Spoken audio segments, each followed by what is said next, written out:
ದೆಹಲಿ ಅಂಗಳಕ್ಕೆ ಕೈ ಸಚಿವ ಸಂಪುಟ ವಿಸ್ತರಣೆಯ ಸರ್ಕಸ್ ಹೋಗಿದೆ. 20 ಸಚಿವ ಸ್ಥಾನಕ್ಕೆ 40 ಶಾಸಕರಿಂದ ಫೈಟ್ ನಡೀತಾ ಇದೆ. ದೆಹಲಿ ಅಂಗಳದಲ್ಲಿ ಕೈ ಸಂಪುಟ ಸರ್ಕಸ್. 20 ಖಾತೆಗಳಿದಾವೆ, 40 ಜನ ಆಸೆ ಪಡ್ತವ್ರೆ. 20 ಲಡ್ಡುಗೆ 40 ಜನ ಕ್ಯೂ ಅಲ್ಲಿ ನಿಂತ್ಕೊಂಡಂಗಾಯ್ತು. ಡಿಕೆ ಸಿಎಂ ಆಗಿ 40 ದಿನ ಕಳೆದರೂ ಮುಗಿದಿಲ್ಲ ಜಟಾಪಟಿ. ಜುಲೈ 17ರ ಒಳಗೆ ಸಚಿವಾಕಾಂಕ್ಷಿಗಳ ಪಟ್ಟಿ ಫೈನಲ್ ಆಗುತ್ತೆ. 20 ಸ್ಥಾನಕ್ಕಾಗಿ 40ಕ್ಕೂ ಹೆಚ್ಚು ಆಕಾಂಕ್ಷಿಗಳ ಫೈಟ್ ನಡೀತಾ ಇದೆ. ಹೈಕಮಾಂಡ್ ಇಂದು ಬಿಗ್ ಮೀಟಿಂಗ್ ಸಾಧ್ಯತೆ. ಖರ್ಗೆ, ರಾಹುಲ್ ಗಾಂಧಿ, ವೇಣುಗೋಪಾಲ್ ಸಭೆ ಮಾಡ್ತಾರೆ. ಯಾರಿಗೆ ಸ್ಥಾನ ನೀಡಬೇಕು, ಯಾರನ್ನ ಕೈ ಬಿಡಬೇಕು,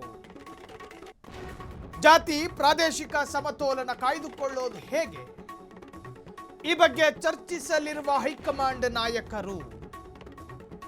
ಸಭೆ ಬಳಿಕ ರಾಜ್ಯ ನಾಯಕರಿಗೆ ಬುಲಾವು ಸಾಧ್ಯತೆ.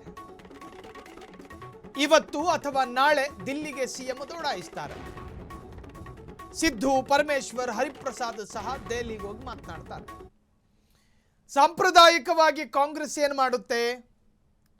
ಸ್ಥಾನಗಳಿಗೆ ಮಂತ್ರಿಗಳನ್ನು ಆಯ್ಕೆ ಮಾಡಿಕೊಳ್ಳಬೇಕಾದ್ರೆ ಜಾತಿ ಕಾಂಬಿನೇಷನ್, ಕ್ಯಾಸ್ಟ್ ಕಾಂಬಿನೇಷನ್ ಅನ್ನು ನೋಡೋದು ಸಹಜ. ಅದು ಕಾಂಗ್ರೆಸ್ಸು ಅಂತಲ್ಲ, ಬಿಜೆಪಿನೂ ಅದೇ ಮಾಡೋದು, ಜೆಡಿಎಸ್ಸು ಅದೇ ಮಾಡೋದು. ಈಗ ಕಾಂಗ್ರೆಸ್ಸಿಗೆ ಅತಿ ದೊಡ್ಡ ಸವಾಲು ಏನು ಅಂತ ಕೇಳಿದ್ರೆ, ಎರಡನೇ ಸುತ್ತಿನಲ್ಲಿ ಮಂತ್ರಿಗಿರಿಯ ಲೀಸ್ಟ್ನಲ್ಲಿ ಯಾರ್ಯಾರ ಹೆಸರಿರಬೇಕು ಅನ್ನೋದು. ಈ ಬಗ್ಗೆ ಹೆಚ್ಚಿನ ಡೀಟೇಲ್ಸ್ ಕೊಡೋದಕ್ಕೆ ಪೊಲಿಟಿಕಲ್ ರಿಪೋರ್ಟರ್ ಮಾರುತಿ ಸಂಪರ್ಕದಲ್ಲಿ. ಮಾರುತಿ, ಎರಡನೇ ಸುತ್ತು ಈಗ ಡಿಕೆ ಕ್ಯಾಬಿನೆಟ್ಗೆ ಒಂದು ಸವಾಲಾಗಿ ಪರಿವರ್ತನೆ ಆಗಿದೆ.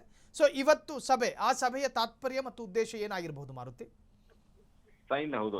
ಏನು ಸಂಪುಟ ವಿಸ್ತರಣೆ ಹೈಕಮಾಂಡ್ಗೂ ಮತ್ತು ರಾಜ್ಯ ನಾಯಕರು ಕೂಡ ಸವಾಲಾಗಿರುತ್ತೆ. ಯಾಕೆಂದ್ರೆ ಪ್ರಮುಖವಾಗಿ ಈಗ ಎಲೆಕ್ಷನ್ ದೃಷ್ಟಿಯಿಂದಲೂ ಕೂಡ ಒಂದಷ್ಟು ಶಾಸಕರಿಗೆ ಸಚಿವ ಸ್ಥಾನ ಕೊಡಬೇಕು. ಮುಂದಿನ 2028ರ ಚುನಾವಣೆ ದೃಷ್ಟಿಯೂ ಕೂಡ ಆಲೋಚನೆ ಇಟ್ಕೊಂಡು ಎಲ್ಲವನ್ನೂ ಕೂಡ ಹೈಕಮಾಂಡ್ ಮತ್ತೆ ರಾಜ್ಯ ನಾಯಕರಾದಂತಹ ಸಿಎಂ ಆಗಿರಬಹುದು, ಮತ್ತೆ ಅದೇ ಸಿದ್ದರಾಮಯ್ಯ ಆಗಿರಬಹುದು, ಮತ್ತೆ ಅದೇ ರೀತಿ ಕೆಪಿಸಿಸಿ ಅಧ್ಯಕ್ಷರಾದ BK ಹರಿಪ್ರಸಾದ್ ಎಲ್ಲರೂ ಸೇರಿ ಒಂದು ನಿರ್ಧಾರವನ್ನ ಕೈಗೊಳ್ಳಬೇಕು. ಇದರಿಂದಲೇ ಇದೊಂದು ಸ್ವಲ್ಪ ಮುಂದಕ್ಕೆ ಹೋಗ್ತಾ ಇರುತ್ತೆ. ಇನ್ನೊಂದ್ ಕಡೆ ಇವತ್ತು ವೇಣುಗೋಪಾಲ್, ಖರ್ಗೆ ಮತ್ತೆ ಅದೇ ರೀತಿಯಾದಂತೆ ರಾಹುಲ್ ಗಾಂಧಿ ಮತ್ತೆ ಸುರ್ಜೇವಾಲಾ ಅವರು ಇವರೆಲ್ಲರೂ ಕೂಡ ಒಂದು ಸುತ್ತಿನ ಮೀಟಿಂಗ್ ಮಾಡ್ತಾರೆ. ಅಂದ್ರೆ ಸಂಪುಟ ವಿಸ್ತರಣೆ ಬಗ್ಗೆ ಚರ್ಚೆ ನಡೀತಿದೆ ಎಂಬುದು ಈಗ ಇರುವಂತಹ ಮಾಹಿತಿ.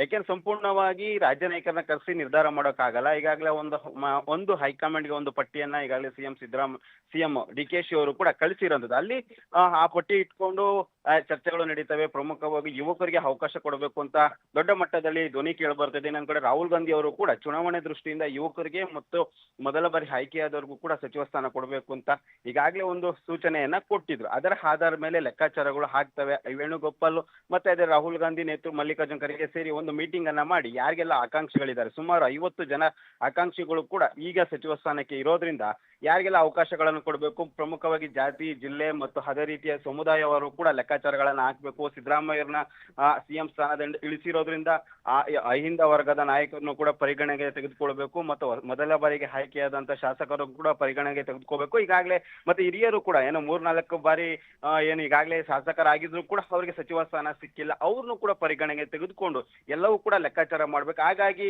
ಇವತ್ತು ಹೈಕಮಾಂಡ್ ಮಟ್ಟದಲ್ಲಿ ಒಂದು ಮೀಟಿಂಗ್ ಅನ್ನ ನಡೆಯುವ ಸಾಧ್ಯತೆ ಇರುವಂತದ್ದು. ಹೈಕಮಾಂಡ್ ಮೀಟಿಂಗ್ ನಂತರ ಇಲ್ಲಿನ ರಾಜ್ಯ ನಾಯಕರಿಗೆ ಆಹ್ವಾನ ಕೊಡುವ ಸಾಧ್ಯತೆ ಇರುವಂತದ್ದು. ಸೈಲ್, ಡೀಟೇಲ್ಸ್ಗೆ ಥ್ಯಾಂಕ್ ಯು ಮಾರುತಿ.